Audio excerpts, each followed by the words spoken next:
Hello, I'm Gabrielle, aka the Mystic Hottie.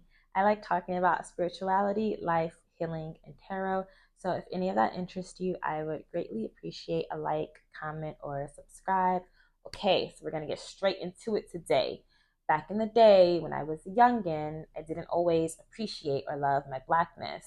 In fact, I saw it as a burden because it really felt like one. My skin tone felt like a problem. People would always comment how much darker I was than my mom.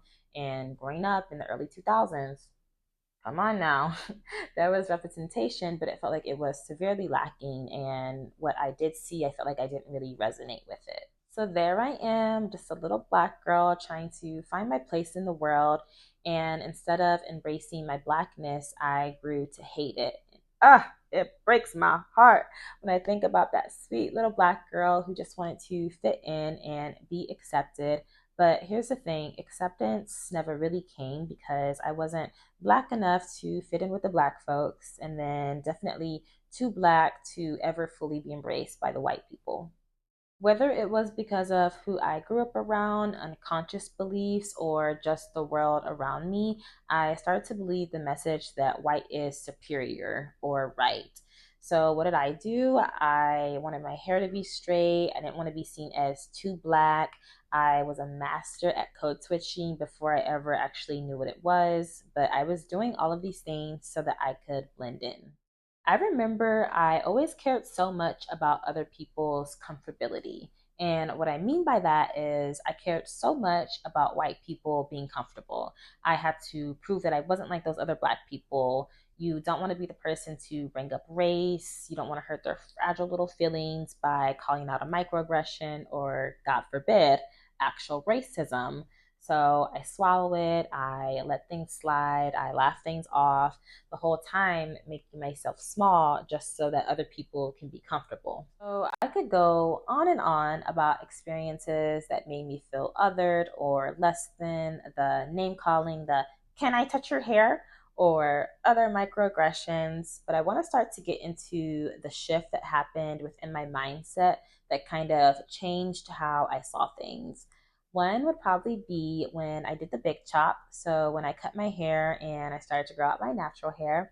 Another one would be when I looked into the Black Lives Matter movement and kind of understood what it really stood for. And the biggest shift happened when I realized that I bought into the idea of white supremacy, because that's what it was. I thought that whiteness was the standard of beauty. I scienced myself so that white people were comfortable. The pride comes from understanding that despite everything, the systematic oppression, the stereotypes, the having to work harder to prove yourself, Black people, especially Black women, continue to create, to thrive, and to do it with style and grace and a spirit that refuses to be broken.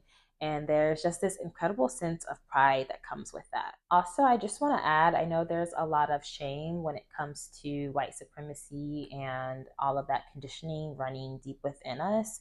But honestly, we live in a world that upholds these systems. So it's not about shame, it's about reclaiming your identity and reclaiming those parts of you that you were told were less than. Lastly, I just want to say that your blackness is not a burden, it's a blessing. You are worthy exactly as you are. If you're on this journey, please know that you are seen. I honor you. I'm rooting for you. We're all rooting for you, okay? Thank you guys so much for watching today's video. If you enjoyed it, please let me know in the comments or leave a like, a subscribe, and I will see you guys next week with another video.